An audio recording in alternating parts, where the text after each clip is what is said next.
एक minute sir, जरा और लोगों को मैं सूचना दे दूं कि भाई आइए, आप लोग की भी जरूरत है। देखिए कई सारे लोग हैं, कई सारे सामाजिक कार्यकर्ताओं से भी बात हुई, राजनीतिक कार्यकर्ताओं से भी बात हुई, वही बोल रहे हैं कि मिथिलेश जी घर बैठ के जितना हम मदद कर सकते हैं उतना कर रहे हैं, क्योंकि बाहर निकलने का मतलब है कि आप मदद नहीं कर रहे हैं, आप समस्या को और बढ़ा रहे हैं। क्योंकि आपको होगा, परिवार को भी हो सकता है, आपसे दो चार दोस्तों को भी हो सकता है, खुद आपको भी हो सकता है, तो हॉस्पिटल्स पे दबाव ही बढ़ेगा। तो जितना संभव, और कुछ स्थिति में बहुत विशेष, तो इसीलिए लोग बच रहे हैं, और ठीक भी है ये, कोई मैं इसको बहुत ज्यादा बुरा नहीं मानता अगर आदमी अपने में रिजर्व है, क्योंकि हालात तो दिख ही रहे हैं। लेकिन आपकी बात सही है, और बहुत ऐसी ऐसी कहानियां आई हैं गणेश जी की, मतलब हृदय विदारक कहानियां हैं। और सिस्टम की बात आपने सही की, सिस्टम तो वही है कि भाई दोनों हाथ में लड्डू, अभी एकदम साइलेंस टाइप के, मतलब कभी कभी व्याख्या करने का मन करता है कि राजनीतिक विश्लेषक की तरह, तो बड़ा विकट टाइप का स्थिति लगती है। मैं कहता हूँ कि देखो यार क्या ये हो रहा है, कुछ कुछ समझ में नहीं आ रहा। बेचन जी भी आ रहे हैं। लेकिन दुर्भाग्य क्या है कि दिल्ली में इतनी गंभीर समस्या है और हाँ दिल्ली सरकार का अपना अस्पताल जो कि वर्षों से लगभग बन के तैयार, कुछ छोटे मोटे कमियों की वजह से इसको हाँ छोड़कर हाँ। द्वारका में 1725 बेड का दिल्ली में सबसे बड़ा अस्पताल है वो। ये सरकार द्वारका वाला, द्वारका वाला ये चालू नहीं हुआ है ना? किया गया है। बड़ा वायरल हो रहा है। बेचन जी ऑडियो कनेक्ट कीजिए, ऑडियो बेचन जी। हाँ, ऑडियो बिना म्यूट। अनुमति के बिना दिल्ली सरकार का हस्तक्षेप के केंद्र सरकार के गृह मंत्री ने इसमें 200 बेड शुरू कर दिया है। तो ये भी अच्छा कहीं अच्छा। ना कहीं एक प्रकार से खींचातानी ही है। कुछ भी है तो आप दिल्ली सरकार को कॉन्फिडेंस ले लीजिए, सहयोग में ले लीजिए, एक दूसरे के सहयोग से जो काम होगा तो ज्यादा बेहतर हो हम्म। पाएगा। ठीक बनाया बा तो ठीक दिल्ली बा। सरकार ने ही है, लेकिन उसका हम्म। केंद्र सरकार कर रहे हैं, चाहे दिल्ली वालों के लिए करे। तो कहीं न हम्म कहीं ये भी खींचातानी है। राजनीति, हर जगह लोग राजनीति सोचते हैं। अब हम्म। कोरोना से लोगों की स्थिति खराब है और बंगाल में जो कुछ भी हुआ उसको लेकर के बीजेपी के नेता लोग ने यहाँ प्रदर्शन करते दिखे। अरे भैया, हम्म। प्रदर्शन कर लीजिएगा, पहले लोगों की जान बचाइए। और जो हम्म कुछ भी कोरोना को इतना बढ़ाने में भी आप लोगों की बड़ी भूमिका है। तो कहीं ना हम्म। कहीं इन चीजों से अछूता नहीं रहना चाहिए। चुनाव बाद में हो जाता, क्या फर्क पड़ता? 2 महीने 4 महीने कम जाता, हो सकता था, टल सकता था चुनाव।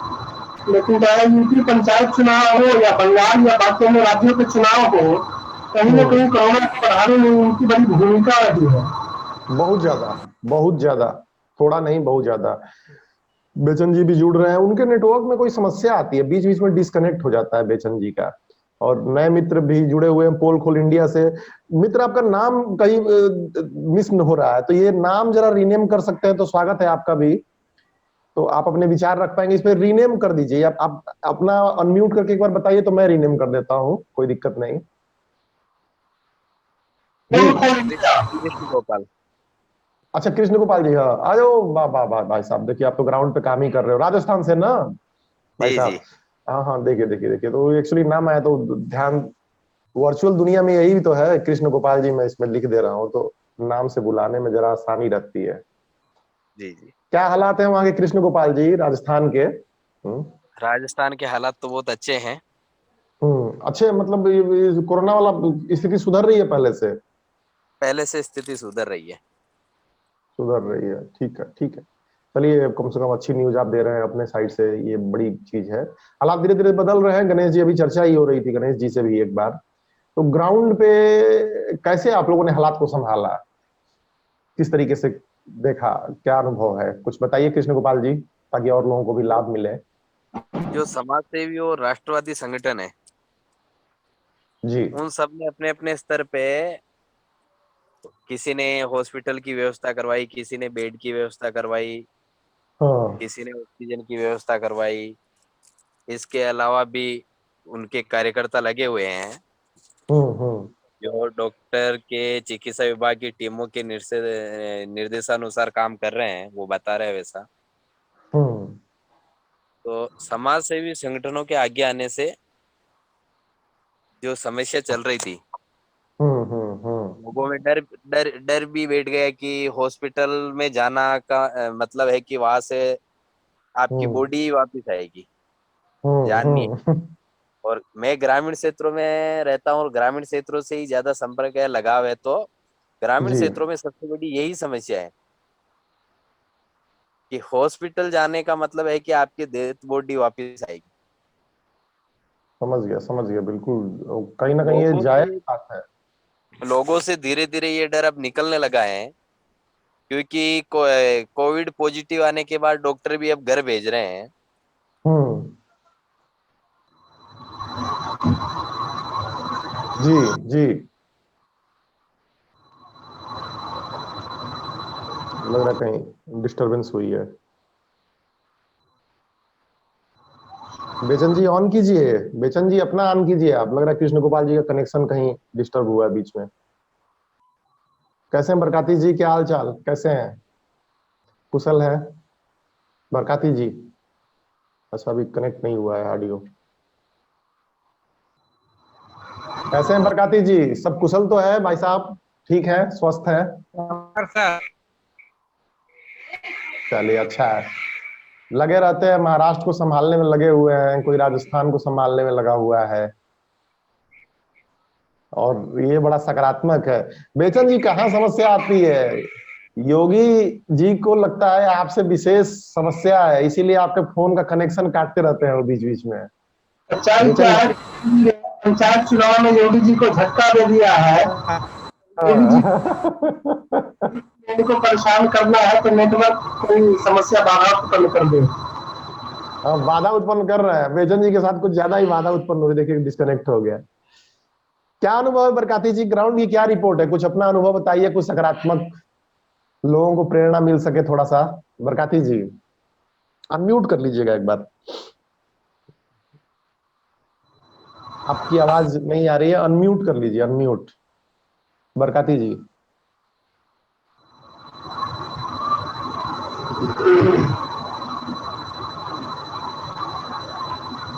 और सर ठीक हैं?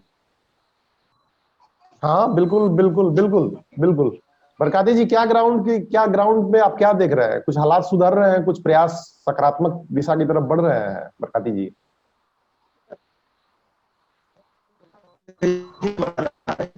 ये गलत कर रहे हैं कि हालात सुधर रहे हैं, तो कोरोना बहुत ही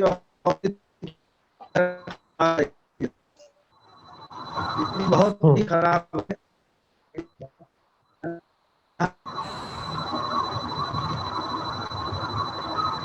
ठीक है। लग रहा है नेटवर्क की समस्या आपके यहाँ से भी आ रही है थोड़ी सी। बरकाती जी आवाज आ रही है आपको स्पष्ट?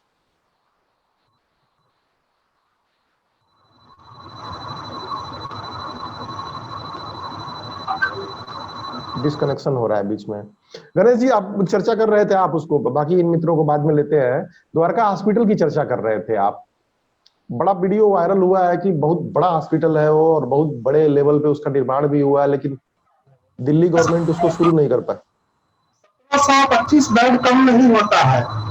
जी जी।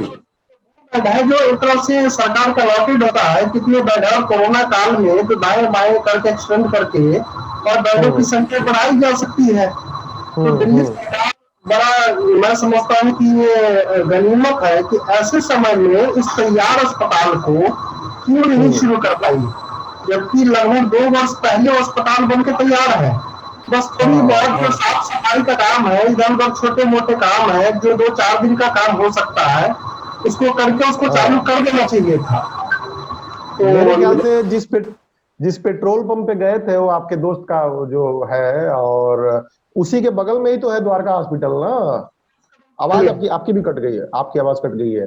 तो मेरे ख्याल से शीला दीक्षित के समय का उद्घाटित हुआ था वो हॉस्पिटल, बहुत बड़े लेवल का हॉस्पिटल। पर ये मतलब एक टर्म रहे केजरीवाल साहब, फिर उसके बाद दूसरी टर्म में आए, तो ये चला क्यों नहीं पा रहा है? क्या इनकी समस्या है? क्या उनको चिढ़ है क्या? मेरा अपना मानना है कि जो इनकी कार्य करने की शैली है वो हाँ कहीं ना कहीं सूचीबद्ध नहीं है।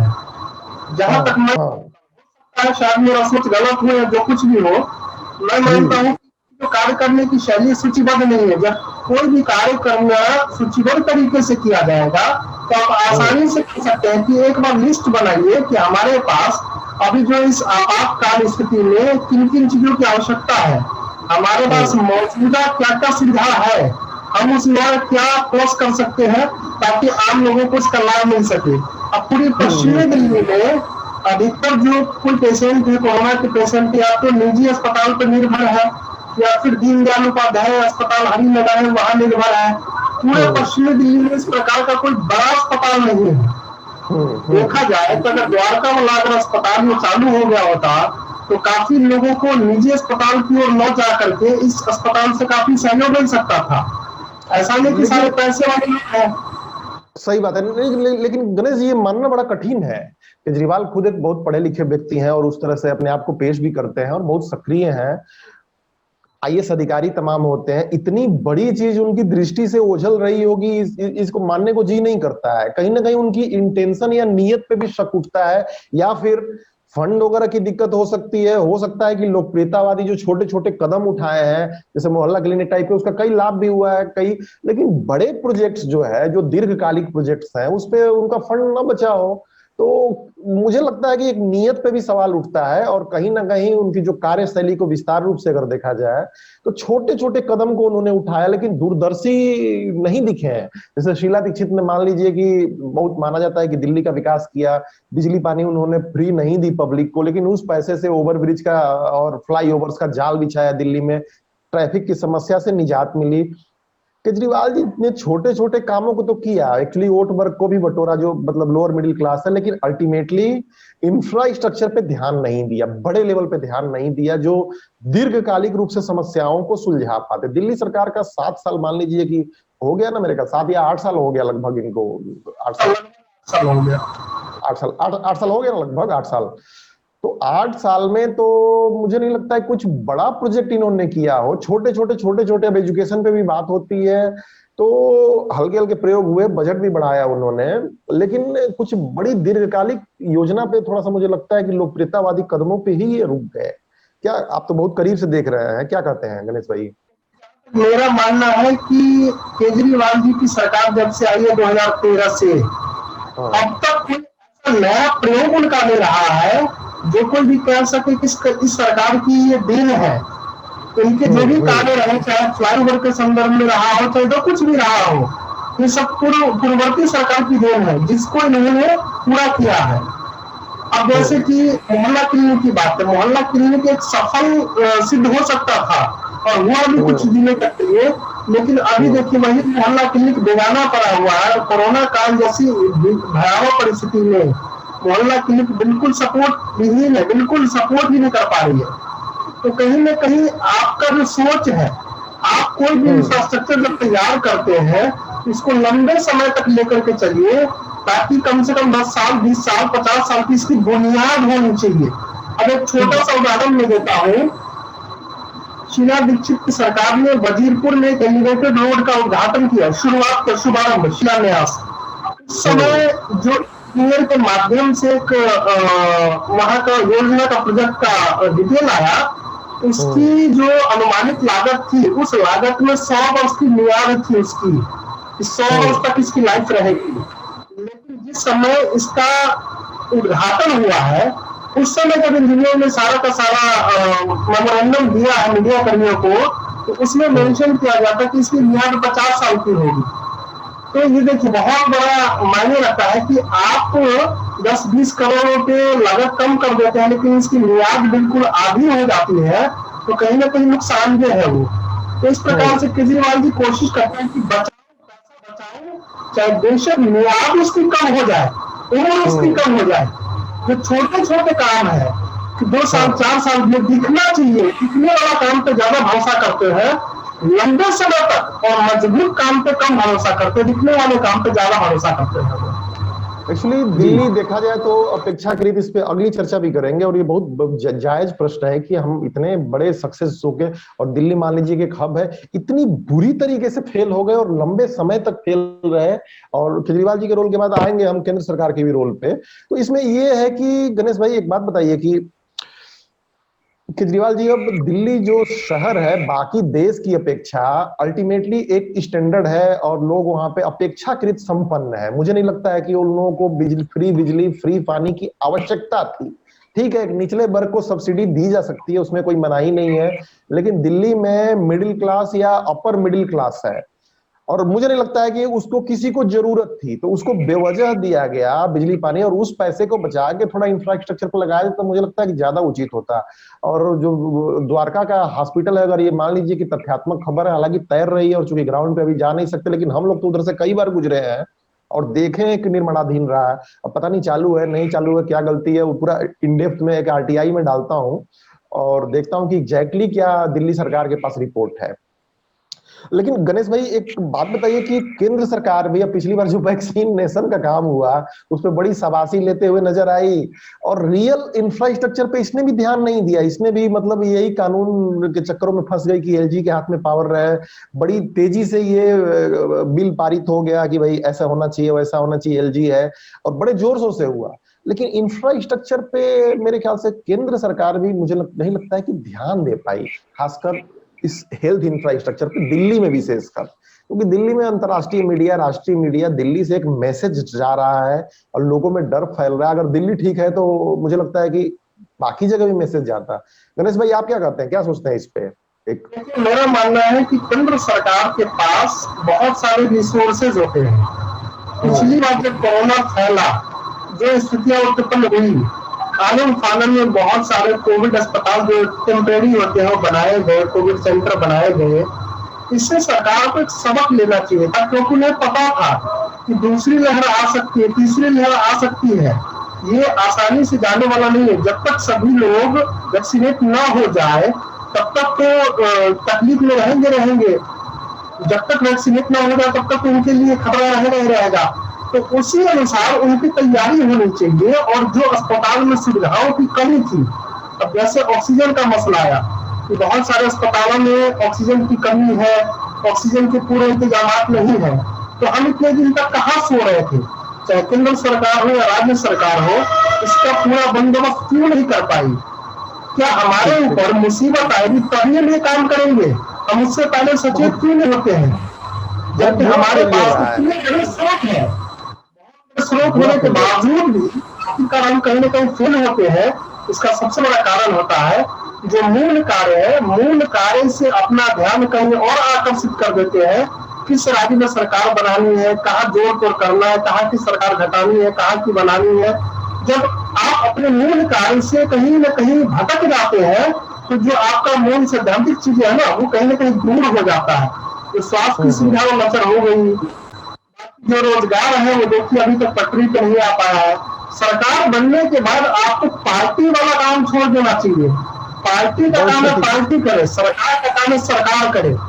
तो सरकार जब पार्टी का काम करने लगती है तो कहीं ना कहीं नुकसान दे है।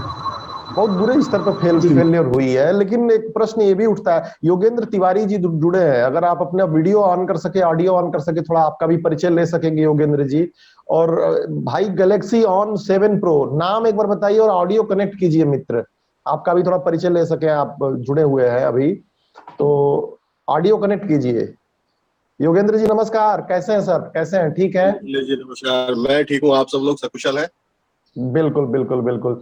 चर्चा हो रही थी और चर्चा मुड़ गई है थोड़ा सा अकाउंटेबिलिटी की तरफ से, तो थोड़ा योगेंद्र जी अपना परिचय दे, बाकी मित्रों को भी मिले। मेरे ख्याल से पहली बार आप जुड़ रहे हैं और इस पे फिर आगे की तरफ आप लोगों से सभी मित्रों को नमस्कार। मेरा नाम योगेंद्र तिवारी है। मूल रूप से तो मैं उत्तर प्रदेश हरदोई जिले से हूँ, लेकिन अभी वर्तमान में उत्तराखंड में नैनीताल जनपद रह रहा हूँ काफी लंबे समय से, इनफैक्ट अपने पढ़ाई के दिनों से। तो यही स्थायी रूप से मैं रहता हूँ। बाकी उत्तर प्रदेश उत्तराखंड समान रूप से लगा रहता है काम धाम कुछ ना कुछ। तो आप जो भी कहते हैं ना मिथिलेश जी, अकाउंटेबिलिटी, तो सबसे बड़ा मुद्दा है इस समय की जिम्मेदारी किसकी, जो हम लोग यहाँ तक पहुंचे, हमारी सरकार की, व्यवस्था की, या किसकी जिम्मेदारी? हम सब किस्मत के भरोसे छोड़ देंगे, कैसा चल रहा है चलता रहे। और अब तो मुझे लग भी नहीं रहा कि किसी का कोई कंट्रोल है किसी चीज के ऊपर। सरकार भी सब अनाप शनाप बयान दे रही है जिसका वास्तविकता से कुछ लेना देना नहीं है। मुझे लगता है कि बाकी मित्र भी समय जुड़े हुए हैं, सभी फील्ड में जाते ही हैं, आसपास स्थितियों को देख रहे होंगे। तो सरकार के बयान और यथार्थ दोनों बिल्कुल अलग अलग, कुछ आपस में तालमेल है ही नहीं इनका। और कहीं ना कहीं जो गलत, योगेंद्र जी जो गलत, क्योंकि आप उत्तराखंड में है तो राज्य जी बताए। हाँ, एक मैं बीच में थोड़ा सा ऐड कर देता हूँ कि राज्य स्तर पे आप क्या देखते हैं, उत्तराखंड में आप हैं ग्राउंड पे, तो वहां की राज्य सरकार और वहां का स्थानीय प्रशासन कैसे रिएक्ट कर रहा है इस पे, इस पूरे मामले पे? जैसे बाकी प्रदेशों का ये सब रिमोट कंट्रोल वाली चीजें हैं, कोई बुरा माने या भला, लेकिन जो दिल्ली से कहा जाता है उसी लाइन पे लोग चलते हैं। कुछ अपना बुद्धि विवेक कोई भी इस्तेमाल नहीं कर रहा है। गाँव की स्थिति बहुत खराब है, जो सुनने में आ रहा है पूरे के पूरे गाँव बुखार से पीड़ित हैं, लोग मर रहे हैं। अभी मैं सुबह एक न्यूज देख रहा था कहीं पे कि हमीरपुर और कानपुर के बीच में यमुना नदी में डेड बॉडी बहती हुई मिल रही है। तो गांव के लोग क्या करेंगे ऐसी स्थिति में आकर, क्योंकि उनके पास तो वैसे ही कुछ मूलभूत सुविधाएं नहीं थी, और पहाड़ों में तो जीवन वैसे ही बहुत दुश्वार है।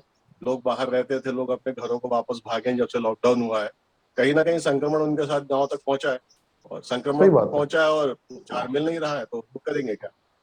ठीक ठीक ठीक ठीक, बहुत बहुत धन्यवाद योगेंद्र जी। और बड़ा आपने साफगोई से बोल दिया कि सिस्टम बड़ा सेंट्रलाइज हो गया है, everything is control from centre. और इसका रिजल्ट क्या होता है कि जो ग्राउंड मेरा पे सभी से रियलिटी एक और भी है। निवेदन है कि जो भी सरकार कह रही है अक्षरशः पालन करने की जगह अपने बुद्धि विवेक को जरूर यूज करें, क्योंकि सरकार कह बहुत रही है बहुत सब कुछ ठीक है, सब कुछ ठीक है, और लोग इसी उम्मीद में लॉकडाउन भी सरकार कर रही है, लोग घरों से बाहर निकल जाते हैं कि हाँ सब कुछ ठीक है, लेकिन जब जिस पे बीतती है वही समझ पा रहा है कि उसके साथ हो क्या। और जो ना, एक बार बड़ा बड़ा बड़ा बड़ा साफगोई वाला जा रहा है प्रश्न है। संक्रमण में, फिर वो उसके पास सद्बुद्धि आ जाती है। तो गणेश जी, थोड़ा सा आपकी तरफ आ रहा हूं मैं। तो मुझे जिस तरीके से खासकर मोदी जी जो पहले टर्म में आए, तो कई जगह इसका लाभ भी दिखाया है, कई जगह नुकसान भी दिखाया है। सभी लोग कहीं ना कहीं हमारे मन में भी था कि भाई चलो ठीक है, बहुत सारे पत्रकार मित्र हैं कि मोदी जी है।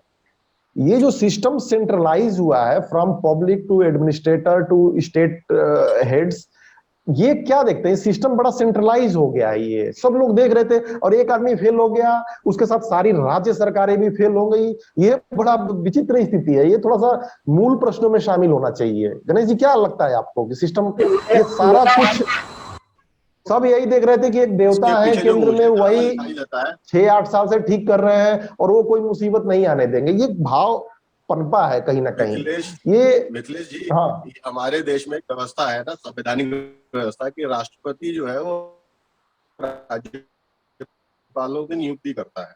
ये संविधान हम्म। राजनीति में इसी व्यवस्था का एक पैरेलल मैकेनिज्म डेवलप किया गया है कि जो सेंट्रल कमांड हो गया, इधर कोई भी राजनीतिक पार्टी हो, राज्य का मुख्यमंत्री वही तय करेगी। अब हमारे उत्तराखंड राज्य को आप देख लीजिए कि एक ऐसा मुख्यमंत्री बनाएगा जो सांसद था, और जो अभी तक विधायक नहीं चुना गया। यहाँ पे विधान परिषद होती नहीं, बैकडोर से लोगों को अंदर कर पाए। 6 माह के अंदर यहाँ पे दोबारा चुनाव कराना पड़ेगा, या फिर व्यवस्था परिवर्तन, जो कि इस हालात में दोनों ही चीजें ठीक नहीं है। अभी एक विधानसभा का उपचुनाव हुआ, उसमें मुख्यमंत्री जी को बनाया ही नहीं गया उम्मीदवार, क्योंकि उन्हें सेफ सीट देखनी थी। तो अब इस स्थिति में आप कैसे लड़ेंगे जब आपका सेनापति जो है वो युद्ध की स्थितियों को ना देख करके राजा की स्थिति को देख रहा है कि राजा क्या चाहता है, युद्ध कैसे ठीक है जीतेंगे। योगेंद्र जी, आपकी चलते हैं, दूसरे मित्रों की भी थोड़ा राय लेते हैं इसमें। गणेश जी, आपके पास मैं आता हूं। एक मित्र जुड़े हुए हैं गैलेक्सियन प्रो से, थोड़ा आप भी अपना ऑडियो ऑन कीजिए मित्र, और एक बार जरा अपना परिचय दीजिए, और थोड़ा सा अपनी भी राय रखिए इस मामले में, अकाउंटेबिलिटी के मामले में आप क्या कहते हैं। क्योंकि आपका नाम आप लोग रीनेम कर लिया करिए, जूम करते हैं तो रीनेम कर लेने से क्या होता है कि बाकी मित्र आपका नाम जान जाएंगे। मित्र गैलेक्सी ऑन 7 प्रो, आप तक आवाज जा रही होगी तो आप एक बार अनम्यूट करें और एक बार अपना परिचय दें बाकी मित्रों को, थोड़ा आपसे भी परिचय हो सके। हाँ सर, नमस्कार। जी जी, नमस्कार नमस्कार। अपना परिचय दे मित्र, और कहां से हैं, क्या वहां ग्राउंड पे हालात हैं, और क्या लगता है अकाउंटेबिलिटी को लेके, जिम्मेदारी तय करने को लेके क्या कहेंगे आप, और कहां से हैं, थोड़ा अपना परिचय जरूर दीजिए एक बार मित्र। सर, मैं हेमंत मिश्रा बोल रहा हूँ, सिद्धार्थ नगर से, जी उत्तर प्रदेश। जी मिश्रा जी, और सर क्या है कैसे वहाँ हैं? हालात क्या है ग्राउंड पे, वहाँ क्या हालात हैं हालात कोरोना को ठीक नहीं लेके। है। परसों नरसों के बाद हमारे यहाँ डिस्ट्रिक्ट हॉस्पिटल में जो है, हेलो, जी जी, सुन रहे हैं आप, बोलिए बोलिए, सुन रहे हैं मित्र। ऑक्सीजन ना मिलने की वजह से 4 लोग जो है हॉस्पिटल में मरे। ये जिला हॉस्पिटल की ये हाल है, जबकि स्वास्थ्य मंत्री जो हमारे यहाँ जो ये यहाँ के जो चिकित्सा स्वास्थ्य मंत्री हैं जयप्रताप सिंह, ये सिद्धार्थ नगर के ही हैं। अब इनका स्वास्थ्य मंत्री का गृह जनपद जो है वहाँ का इतना बुरा हाल है सर, तो फिर आगे क्या कहा जाए। हमारे यहाँ डुमरियागंज में एक सीएचसी है, यहाँ से मैं बिलोंग करता हूँ, डुमरियागंज में सीएचसी में, वहाँ अब तो इस समय कोविड चल रहा है। जो कोविड-19 नहीं था तब वहाँ जो डॉक्टर था सीएचसी प्रभारी डॉक्टर मुस्तकीम अंसारी, वो 12 बजे आता था दोपहर में और 1:30 बजे उठ जाता था। ये बुरा हाल है। गवर्नमेंट कुछ कह नहीं रही, यहाँ के जो सांसद विधायक हैं वो भी सब नाम मात्र के लिए हैं। हालत बहुत बुरा है यहाँ तो सर। स्थिति ये है कि पैरासीटामॉल 650 mg अगर खोजिए तो आपको यहाँ मिलबे नहीं करेगा। हेलो। हाँ हाँ, सुन रहे हैं, आपकी बात बिल्कुल स्पष्ट आ रही है, बड़ी साफ तरीके से कोरोना आ का रही है। जी जी सर, कि पैरासीटामॉल सर, एक हमारे रिश्तेदार को जो है कोरोना हो गया, तो लखनऊ में भर्ती थे। उसके बाद फिर वहां से जो है मतलब कुछ तबीयत ठीक हुआ तो फिर लेके चले जाए घर। घर लाए तो फिर यहाँ तबीयत खराब हुआ, फिर ले गए डिस्ट्रिक्ट हॉस्पिटल में भर्ती कराए, उसे 24 घंटा के अंदर वो एक्सपायर कर गई वहाँ। और जो एक्सपायर की हैं उससे 1-1.5 घंटा पहले जो है वो वीडियो कॉल हुई, बात हुई घर वालों से, तो बैठे हुए थे बिस्तर पर, बैठ करके बात कर रहे थे कि हाँ मतलब हमको ये कुछ दिक्कत है। भाई साहब, कुछ सकारात्मक कदम भी उठा रही है गवर्नमेंट, अब तो काफी समय हो गया, तो कुछ पॉजिटिव चेंज भी दिख रहा है आप लोगों ग्राउंड में, कुछ लग रहा है कि सर सरकार कर यहाँ रही तो है। हाँ तो सर कुछ नहीं दिख रहा है। जैसे जब जब तक इनके एक एक सांसद, एक एक विधायक जब तक नहीं वो होंगे, गवर्नमेंट केवल अकेले वहां से क्या करेगी? अकेले योगी जी या अकेले मोदी जी क्या कर लेंगे सर? वहां से बैठ करके मोदी जी दिल्ली से बैठ करके क्या कर लेंगे? योगी जी यहाँ पे लखनऊ बैठ करके क्या कर लेंगे? ग्राउंड जीरो जो प्रश्न तो यहाँ का भी। प्रश्न यही उठता जी है गणेश जी की, सही बात है, लेकिन और बाकी सांसदों को तो सब देख रहे हैं भाई भगवान की तरफ। बड़ा हार्ड स्टेटमेंट है कि भाई मोदी जी करेंगे, तो ये माइंड सेट डेवलप कैसे हुआ? ये पिछले 7 साल की चीजें हैं जो अभी प्रॉब्लम आई है, इस पे थोड़ा सा एनालिसिस अकाउंटेबिलिटी हो जाए तो मुझे नहीं लगता है कि, क्योंकि 7 साल में ये आया है कि मोदी जी मोदी जी मोदी जी, तो सब आज सो गए हैं सब लोग, मोदी जी फेल हो गए या उनका नहीं माइंड काम किया, भाई इंसान इंसान है तो फेल्योर आ गया। तो एनीवे, एक ही सारे आदमी के राज्य फेल ऊपर। हो गए हैं। मैं बरकाती जी के पास आता हूँ, आपका विचार बिल्कुल स्पष्ट है मित्र, और पहुंच गया है, और सभी लोग बिल्कुल क्लियर हो गए हैं ग्राउंड पे, थोड़ा पॉजिटिव तो चाह रहे हैं कि कुछ ना कुछ चर्चा से निकले, कुछ सकारात्मक निकले, कुछ एक समझ आए। बरकाती जी, एक ब्रॉडली आपने सुना बाकी लोगों को, और एक मुझे बताइए कि क्या आपका सोचना क्या है? और महाराष्ट्र में चूंकि स्टेट गवर्नमेंट से अलग एक नेतृत्व है, उद्धव जी हैं और शरद पवार है, शरद पवार नेचुरली रूप से भाई सेंट्रल गवर्नमेंट के इन्फ्लुएंस में नहीं है, वहां ग्राउंड के हालात क्या है? पहले तो बहुत बुरे थे, लेकिन कुछ चेंज नजर आ रहा है, कुछ ग्राउंड पे रियलिटी नजर आ रही है बरकाती जी, और क्या लगता है आपको? थोड़ा ब्रॉडली आप राय रखें अपनी।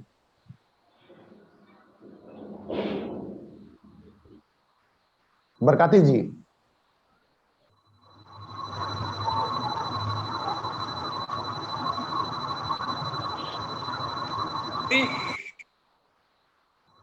हेलो।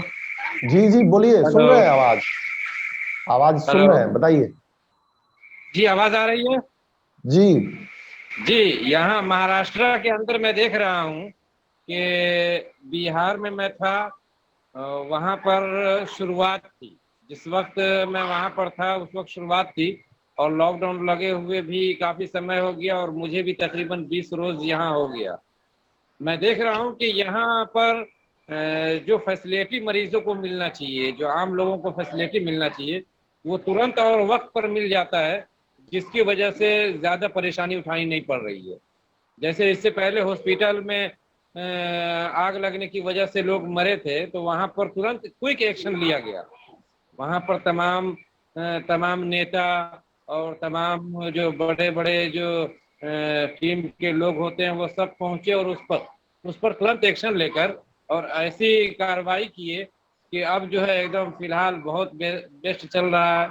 यहाँ तो जैसे पता चला, चेकअप हुआ कि अगर कोई पॉजिटिव है तो तुरंत उसको जैसे भी सही हो उसका पूरा प्रयास किया जाता है कि उसको किसी भी तरीके से जैसे मुमकिन हो उसको सही कर दिया जाए। लेकिन यहाँ जो चर्चा अपना आज का है कि सेंट्रल गवर्नमेंट और राज्य सरकार का तालमेल और एक दूसरे के ऊपर सिर्फ ढकेलना, फेंकना, एक दूसरे के ऊपर ही समझना कि यही ठीक कर सकता है, इसी वजह से ये सारा मामला हो रहा है। इसलिए कि अभी कल मुझे बिहार से पता चला कि 75 एम्बुलेंस जो कई साल से पड़ा हुआ है, आज लोग अपने शव को ले जाने के लिए, अपने मरीज को ले जाने के लिए रिक्शा, टेम्पू का इस्तेमाल कर रहा है। और स्थिति ये है कि लोग को गाड़ी नहीं मिल रही है, हॉस्पिटल में बेड नहीं मिल रहा है, लेकिन 75 एम्बुलेंस जो एमपी के कोटे से खरीदा गया था वो ऐसे ही जो है एक एमपी साहब के ग्राउंड में पड़ा हुआ मिलता है। तो कहीं ना कहीं लाचार व्यवस्था जो है ना, एक दूसरे के ऊपर लोग लेकिन आचार व्यवस्था हकीकत मानों में ये देखा जाए तो ये शुरू से जो ग्राउंड लेवल के जो नेता होते हैं और इनसे रिलेटेड जो लोग भी हैं वो सबकी कहीं ना कहीं गलती है और वो पूरी जिम्मेदारी ठहराते हैं सेंट्रल गवर्नमेंट की, राज्य सरकार के मुख्यमंत्री की, और इस तरीके से ये सब सही नहीं है। लेकिन अरे भाई ऐसी कोई सूरत आजकल हो रहा है। ऐसी सूरत में क्या करना चाहिए? ऐसी सूरत में जिस तरीके से पिछले मर्तबा जो समाज सेवक लोग थे, जो पिछले मर्तबा समाज सेवक हर चीज में आगे बढ़ रहे थे, अब फिर वो वक्त आ गया है कि जो संस्थाएं हैं, जो फाउंडेशन है, वो आगे निकल कर आए और इन आवाजों को जरा सरकार तक पहुंचाए कि आम नागरिक के लिए सरकार को क्या करना चाहिए। हम अकेले बोल लेते हैं, हमारी आवाज सुनने वाला कोई नहीं होता, कहीं और से कोई बोल लेता है, उसकी आवाज सुनने वाला नहीं होता है। लेकिन जब ये सबकी तरफ से आवाज उठेगी तो यकीनन इस पे सरकार को भी जो है ध्यान देना पड़ेगा। तालमेल की बात आपने बड़ी सटीकता से कही बरकाती जी। और इसको देखिए एक एटीट्यूड होता है। अब गवर्नमेंट, सेंट्रल गवर्नमेंट की हम लोग बात कर ही रहे हैं। अब हेमंत सोरेन का ट्वीट आया था, झारखंड के जो सीएम है, कि प्रधानमंत्री ने फोन किया, मतलब वो बिल्कुल पॉलिटिकल ट्वीट था, कंप्लीटली मन की बात उन्होंने की और कोई बात ही नहीं की। ये मतलब एक आम आदमी भी समझ सकता है कि जो इंटरनल चर्चा हो रही है उसको लेके पॉलिटिक्स करने से बचना चाहिए। तो ये एटीट्यूड की समस्या है लोगों में। लेकिन सेंट्रलाइज सिस्टम पे एक बार सवाल गणेश जी, बहुत गंभीर समस्या है। क्या सब कुछ सेंटर पे डिपेंड है और नीचे की जो लीडरशिप है कहीं ना कहीं ये 6-8 साल में खराब हुई है? गणेश जी थोड़ा इसको चर्चा को समराइज करें, क्योंकि समय भी बड़ा कम बचा है, तो चर्चा को समराइज करें इसको। आवाज आपकी। हाँ, मेरा अपना मानना है प्रधानमंत्री का जो काम होता है प्रधानमंत्री करे, बाकी मुख्यमंत्री का जो काम होता है मुख्यमंत्री करे। लेकिन फिलहाल कुछ दिनों से देख रहा हूँ कि मुख्यमंत्री डिपेंड रहता है प्रधानमंत्री पे, सांसद भी डिपेंड रहते हैं प्रधानमंत्री पे कि वहां से क्या इंडिकेशन मिलेगा और वहां से क्या कहने को मिलेगा, फिर हम अपना जो भी स्टेटमेंट देंगे। ऐसा नहीं होना चाहिए। चुने हुए जनप्रतिनिधि किसी भी रूप में हो, चाहे ब्लॉक स्तर से लेकर पंचायत स्तर हो, चाहे प्रधानमंत्री हो, प्रत्येक का अपना अपना काम है। जो काम जिनका है वो काम करे। अब एक चीज और देखने को मिला होगा आपको कि इस कोरोना के दूसरी लहर में कुछ राज्य ज्यादा परेशान है, जबकि केस सभी जगह है, लेकिन उत्तर प्रदेश क्यों परेशान है, बिहार क्यों परेशान है, बाकी और कुछ राज्य क्यों परेशान है? कारण यह है कि उनकी उम्मीदें रहती है कि केंद्र सरकार से हमें क्या मिलेगा, केंद्र सरकार से हमें क्या गाइडलाइन मिलना है, उसी अनुसार हमें चलना है। जबकि ऐसा नहीं है। मुख्यमंत्री बहुत बड़ी ताकत होती है, मुख्यमंत्री के पास बहुत सारे संसाधन है, वो अपने संसाधनों का इस्तेमाल करके अपने स्तर पे बढ़िया से इस चीज को हैंडल कर सकते हैं। तो मैं मानता हूँ मेरा सभी बातों का एक ही निचोड़ है, जिनके पास जो दायित्व है उस दायित्व का निर्वहन करें तो शायद इस समस्या से निजात मिल सकती है। हम ज्यादा किसी पर डिपेंड न रहे कि सामने से हमें जो कहने को मिलेगा वो करेंगे, सामने से जो करने को मिलेगा वो करेंगे, तो समस्याओं का बिल्कुल निदान हो सकता है। अब कुछ दिनों से देखिए कुछ राज्य है, अब बड़े कंफ्यूजन में है वो राज्य कि हम रिपोर्ट करें तो करें कि राष्ट्रीय अध्यक्ष को करे, गृह मंत्री को करे और प्रधानमंत्री को करे। जबकि राज्य सरकार को भली भांति पता है कि आप सरकार में तो सरकार को ही रिपोर्ट कीजिए, गृह मंत्री को तब आपको रिपोर्ट करना होगा जब गृह मंत्री से संबंधित मामले होंगे, तब आपको रिपोर्ट करना होगा।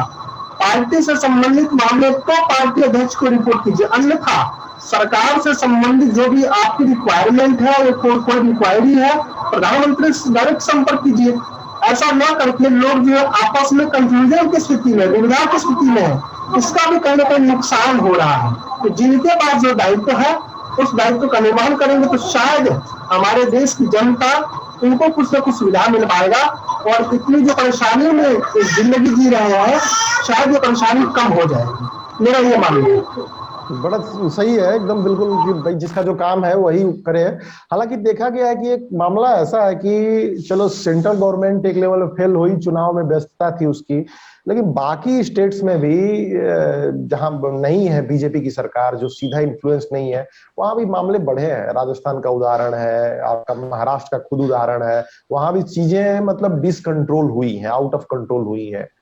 या दूसरे स्टेट्स हैं, झारखंड हो गए, जहां बीजेपी ठीक है, मैक्सिमम स्टेट्स में इंडिया के बीजेपी की गवर्नमेंट है इस वक्त, लेकिन ये है कि बाकी स्टेट्स भी, अब जैसे केजरीवाल की बात हम लोग कर रहे थे शुरू में, दिल्ली की, तो भाई बिजली पानी में पैसे बांट दिए, जहां दिल्ली के अपेक्षाकृत संपन्न लोगों को फ्री बिजली पानी की जरूरत नहीं है, वहां इंफ्रास्ट्रक्चर डेवलप होना चाहिए। द्वारका में मान लीजिए कि 1750 बेड का अस्पताल डेवलप नहीं हुआ है, जो मतलब सोशल मीडिया पे खबर वायरल हो रही है, मैं इसकी अभी पुष्टि नहीं कर पाया हूं, लेकिन जिस तरीके से वायरल हो रही है मुझे लगता है कि वो भी स्टार्ट नहीं हुआ है। गणेश जी अपने सोर्स से थोड़ा आप भी पता कीजिएगा कि वाकई उसमें फंक्शनल हुआ है नहीं हुआ है, वो एक्चुअली सेंट्रल गवर्नमेंट के अंतर्गत आता है या कि, लेकिन शीला दीक्षित ने मेरे ख्याल से उसको उद्घाटित किया, स्टेट गवर्नमेंट के अंतर्गत आता है। तो बड़ा क्यों नहीं, केवल लोकप्रियतावादी कदमों से मुझे नहीं लगता है काम चलेगा। सेंट्रल गवर्नमेंट ने भी वैक्सीन भेज के विदेशों में पूरा लोकप्रिय होने का ठीक है एक कदम उठाया, लेकिन इंफ्रास्ट्रक्चर डेवलप करने पे ध्यान नहीं दिया, जिसके कारण थोड़ी समस्या बढ़ गई है। तो ये अकाउंटेबिलिटी की बात थी। खैर आज गवर्नमेंट पे चर्चा हो गई, आज गवर्नमेंट पे चर्चा का नहीं है, लेकिन ये है कि अपने अपने स्तर पे हम सभी पत्रकार, पिछली बार भी चर्चा हुई थी, हम सभी मदद कर ही रहे हैं, और ये वक्त जो है बहुत ज्यादा टीका टिप्पणियों का नहीं है, लेकिन ये है कि पत्रकार का धर्म ये भी है कि अकाउंटेबिलिटी की बात करें, और अगर संकट काल में बात नहीं होगी तो संकट के बाद कौन पूछता है, उसके बाद तो आदमी को। तो खैर इस वक्त हमें चीजें समझ में आ रही हैं, बड़ी साफ दिख रही हैं कि क्या गड़बड़ी हो रही है, किधर गड़बड़ी हो रही है, और पत्रकार का यही काम है कि सही पक्ष लोगों के सामने रखे, क्योंकि अभी तीसरी लहर की बात की जा रही है, अभी कोरोना खत्म तो नहीं हुआ है। वैक्सीनेशन मुझे लगता है कि जो दोनों डोज ले चुके हैं 2% लोग भी नहीं है, 2.5% लोग भी नहीं है इंडिया में, उसका क्या स्टेटस है, तो अकाउंटेबिलिटी का प्रश्न बनता है। बहरहाल चर्चा अच्छी रही, और हमने कोशिश की कि राजस्थान से लेके, दिल्ली से लेके, महाराष्ट्र से लेके, उत्तराखंड से लेके, यूपी से लेके एक ब्रॉडर परिप्रेक्ष्य न्यूज पोर्टल्स एसोसिएशन के मेंबर ने एक कोशिश किया कि भाई उसको परिप्रेक्ष्य रखा जाए, अकाउंटेबल बनाने की कोशिश की जाए। लीडरशिप पे भी बहुत अच्छा चर्चा हुई। आप सभी लोगों का धन्यवाद। अपने अपने स्तर पे आप लोग मदद करते रहिए। गणेश जी मीटिंग समाप्ति की घोषणा करें, 1 ही 2 मिनट बचा होगा। गणेश जी। देखिए अभी आपने एक बड़ा अच्छा प्रश्न कहा कि बाकी राज्यों का क्या रहा। वहां मैं मानता हूँ जहां पे बीजेपी की सरकार है, उन राज्य के मुख्यमंत्रियों ने केंद्र को बदनाम करने के लिए ऐसी स्थिति उत्पन्न किया, जबकि वो अपने से इस चीज को हैंडल कर सकते थे, लेकिन केंद्र को वो कहते हैं आपसी खींचातानी, राजनीति कहीं ना कहीं तो करनी है ना, तो दिखाने के लिए इस प्रकार की स्थिति उत्पन्न किए। बाकी आज की इस मीटिंग में सभी लोग उपस्थित हुए, सभी मित्र अन्य प्रांतों से उपस्थित हुए, उसके लिए उनका हार्दिक धन्यवाद। और इसी प्रकार निरंतरता बनाए रखने के लिए, पोर्टल एसोसिएशन को आगे क्रमशः बनाए रखने के लिए प्रत्येक रविवार को जो मीटिंग होती है उसमें हम शामिल हो तो बेहतर ही उत्तम होगा, ताकि सभी अपनी अपनी परिचर्चा को अपना अपना स्थान दे पाएंगे, अपनी अपनी बातें जो अपने अपने क्षेत्र से है रख पाएंगे, तो बहुत अति उत्तम होगा। सभी लोगों का बहुत बहुत धन्यवाद। बहुत बहुत धन्यवाद, आभार सभी मित्रों का।